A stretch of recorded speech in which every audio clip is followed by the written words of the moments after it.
بہت خوش قسمت ہے جس کو اللہ نے اپنی ذات کا تعلق عطا کر دیا.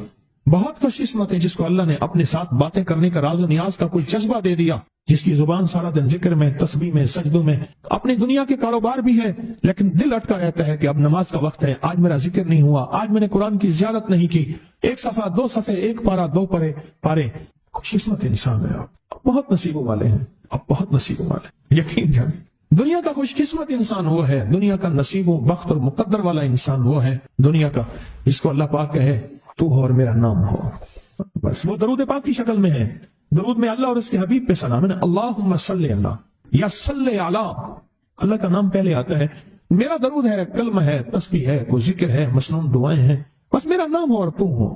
بعض اوقات اللہ دنیا تھوڑی کر دیتا ہے, رزق تھوڑا کر دیتا ہے, لوگ تانے دیتے ہیں. صدیق اکبر رضی اللہ تعالی عنہ کو تانے دیتے تھے کہ تیرے پیر نے تجھے یہ دیا ہے, نعوذ باللہ, تجھے فقیر کر دیا, تجھے غریب کر دیا, اور تجھے ٹاٹ کے کپڑے اور سیہ کر دیا. تانے دیں گے بعض اوقات, بعض لوگ بہت تانے دیں گے.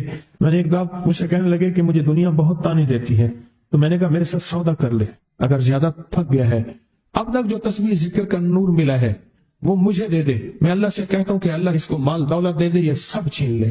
کہا نہیں, یہ سب کچھ تو اس کے پاس بھی ہے جس کو کلمہ نصیب نہیں ہوا, یہی تو میرے پاس ہے. اگر یہ مجھ سے چھن گیا تو باقی میرے پاس بچے اور رہے گا کیا, بچے اور رہے گا کیا, بچے اور رہے گا کیا. آپ سارا دن بیٹھ کے اپنے بارے میں سوچا کریں کہ اللہ تُونے مجھے کن راہوں پہ لگا دیا, کن راستوں پہ لگا دیا. پیر خانے سارے اچھے ہیں, ہمارے دل میں سب کا احترام ہو, لیکن اللہ تو نے مجھے کون سے پیر خانے پہ لگا دیا جو مرشد اللہ سے مانگنا سکھاتا ہے. کہتا ہے اگر میں مر بھی جاؤں, اس دنیا سے رخصت ہو جاؤں, موت آخر ہے, تو پریشان نہ ہونا. کہا کہ وہ ایک راہیں دے کر گیا ہے, انہی راہوں پہ چلنا ہے. ایک وقت تھا پیر صاحب تھے, تعویذ دیتے تھے, تھپکی دیتے تھے, دعا کر دیتے تھے, اللہ میرے کام بنا دیتا تھا. پیر گیا, دعا بھی گئی, تھپکی بھی گئی, تعویذ بھی گیا. نہیں, پیر جائے, بس پیر کا رب تو ہے نا. فَأَيْنَ اللَّهُ, اللہ کہاں جائے گا, پیر کا رب تو ہے, اور اصل وہی ہے. کل من علیہا, ساری چیزوں کو فنا ہے, اسی کی ذات کو بقا ہے. اب کتنے خوش قسمت ہیں, اللہ نے مجھے اپنا نام نصیب کر دیا, اللہ نے مجھے اپنا نام نصیب کر. ایک صاحب میرے پاس آئے, کہنے لگے مجھ سے ذکر نہیں ہوتا, تسبیح نہیں ہوتی, کچھ نہیں ہوتا. میں ذکر کرنے لگتا ہوں, گالیاں آ جاتی ہیں. میں ذکر کرنے لگتا ہوں, میرے منہ پہ گالیاں آ جاتی ہیں. کہا کہ میں دیتا نہیں ہوں, پر منہ پہ, زبان پہ گالی جاری ہو جاتی ہے. آپ لفظ پہ غور کیجیے, گالی جاری ہو جاتی ہے. میں دیتا نہیں ہوں, زبان پہ گالی جاری ہو جاتی ہے. تو ممکن ہے کہ میری زبان پہ ذکر ہو. میں نے اس سے پوچھا کہ کیا کرتے تھے. اس کا کوئی پیشہ ہے, مناسب نہیں. والد کیا کرتا تھا, اس کا بھی پیشہ تھا. اس پیشے کا اثر, اس رزق کا اثر, اللہ نے اپنا نام چھین دیا. دولت ہے, سب کچھ ہے, مال ہے, دنیا میں ظاہری عزت ہے, پر اللہ نے اپنا نام, اپنے نام کی لذت, اپنے نام کی حلاوت چھین, اپنے نام کی حلاوت چھین. اسے کہا صرف اور صرف درود پاک پڑھ, بس صرف درود پاک. پھر نہیں پڑھ سکتا. میں نے کہا پڑھے گا انشاءاللہ. میں نے اسے عرض کیا کہ میرے سامنے 11 دفعہ بیٹھ کے درود پاک پڑھ, جو درود تجھے آتا ہے 11 دفعہ بیٹھ کے پڑھ, درود پاک پڑھ. اور 11 دفعہ پڑھا. اس کی زبان پہ نہیں آ رہا تھا, آتا تھا پر زبان پہ نہیں آ رہا تھا. اسے پڑھا پڑھا پڑھا, اور اللہ کے نام کی برکت ہے. کیوں میں نے درود کیوں بتایا کہ اللہ کے نام کی برکت ہے, کہ درود پاک وہ واحد عمل ہے. فرمایا اگر ریاکاری, دکھاوے کی نیت سے بھی پڑھو, اللہ کہتا ہے قبول ہے. دکھاوا, ریاکاری, لوگ مجھے نیک کہیں, لوگ واہ واہ کہیں, اللہ کے لیے نہیں کر رہا. حالانکہ یہ عبادت کبھی بھی اس کی بارگاہ میں قبول نہیں ہے, کبھی بھی قبول نہیں ہے جو اللہ کے لیے نہ کی جائے. پھر اللہ کہتا ہے نہیں, مجھے اپنے حبیب پہ درود اتنا پسند ہے کہ درود پڑھو اور جس حال میں پڑھو. حالانکہ مومن ریاکار تو ہو ہی نہیں سکتا, جس حال میں پڑھو میں قبول کروں گا. میں نے کہا میرے دل میں اللہ نے یہ بات ڈالی اسی وقت, اور یہ دلیل کے ساتھ ڈالی. میں نے اس کو درود بتایا, اور اللہ کا نظام دیکھیں, اس کی شان کریمی دیکھیں. پھر جو اس کی زبان پہ درود جاری ہوا, مجھ سے کہنے لگا کہ میں ہفتے میں 1.25 لاکھ کر لیتا ہوں, ہفتے میں 1.25 لاکھ کر لیتا ہوں. ایک دو اس نے مجھے عجیب خواب سنایا. کچھ خواب ایسے ہیں جو یاد رہتے ہیں. کہنے لگا میں دیکھا کہ ہاتھ ٹکڑے ہو رہے ہیں, ہر چیز ٹوٹ رہی ہے, اور ایک شور ہے, کوئی گونج ہے, اس کی وجہ سے ہر چیز ختم ہو چکی. اور مجھے کسی نے کہا قیامت آ گئی ہے. پریشان ہوں, کہاں جاؤں. ان المفر کلا لا وزر الى ربک یومئذ المستقر, کہاں جاؤں. آخرکار کہا کہ میرے ساتھ ایک بندہ دوڑتا ہانپتا کامتا آیا, اور وہ بھی پریشان تھا. میں نے کہا یہ بھی میں اتنا ہے. پوچھا کہاں, کہا قیامت آ گئی, کہاں جاؤں. بس ہم دونوں پھر ایک طرف دوڑ پڑے. آگے دیکھا تو ایک بہت بڑا ترازو ہے, اور مجھے پکڑ کے کہا تیرا نام اعمال ہے, جلدی کر. کہا کہ میرے پاس ایک طرف پہاڑ کے پتھر کالے تھے اور اس میں کوئی کالے جانور تھے، اور کہا یہ سارا تیرا گناہ ہے، سب ہے، اور ایک طرف ترازو تھا، اس میں چند ذرے تھے اور کچھ بھی نہیں تھا، کہا یہ تیری نیکیاں ہیں۔ کہا میں نے سمجھا بس ختم ہو گیا۔ اللہ پاک جل شانہ کے فرشتے آگے بڑھے اور کچھ چیزیں اٹھا کے نا ایسے ترازو میں ڈالتے جا رہے تھے جو نظر نہیں آ رہی تھی، پر ایسے محسوس ہو رہا تھا کہ ان کے ڈالنے سے ترازو ایک دم ہلا ہے، کوئی وزنی چیز آئی ہے۔ ابھی بہت سارا باقی تھا کہ ترازو میرا جھک گیا اور میں جا تو کامیاب ہے۔ میں نے پوچھا یہ کون سا عمل ہے؟ کہا تو نے عشق اور جذبے کے ساتھ، عشق اور جذبے کے ساتھ، عشق اور جذبے کے ساتھ وہ جو درود پاک پڑھا تھا، یہ وہی عمل ہے۔ ہمیں قیامت کے دن بندہ جائے گا قبر میں، جب بندہ جائے گا تو وہ بندہ جو ہے پریشان ہوگا، تو اچانک ایک دروازہ کھلے گا، اس میں روشنی آئے گی اور ایک نیک جوان صالح خوبصورت اس کے ساتھ بیٹھے گا اور اس کے ہر سوال کا جواب دیا جاتا جائے گا، ہر سوال کا جواب، اور منکر نکیر چلے جائیں گے اور اس کی قبر میں جنت کی کھڑکیاں کھل جائیں گے، جنت کے دروازے کھل جائیں گے۔ پوچھے گا یہ کیا ہے، آپ کون ہیں؟ کہا وہ درود ہوں جو دنیا میں تو اٹھتے بیٹھتے سوتے جاگتے پڑھتا تھا، وہ درود تو دنیا میں مجھے نہیں بھولا تھا، آج میں تجھے نہیں بھول رہا۔ کبھی نہ سوچے ہیں کہ مجھے تسبیح سے، ذکر سے، درود سے، کلمے سے، سورت اخلاص سے اور اس دعا سے کچھ نہ ملا، کیونکہ آپ کو یہ کانوں میں ڈالنے والے بہت ملیں گے۔ کیا پایا، کیا ملا؟ فلاں کو تو یہ ملا، فلاں کو تو یہ ملا، تجھے کیا ملا؟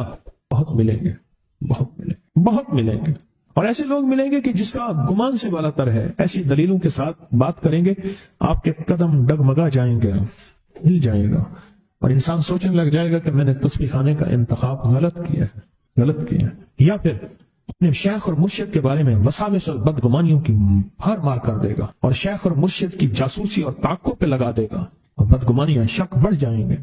اگر شک اور بدگمانیاں بڑھ گئے ہیں تو سمجھ لے کچھ تھا تو چور آیا، اگر نہ تھا تو چور کہاں آتا۔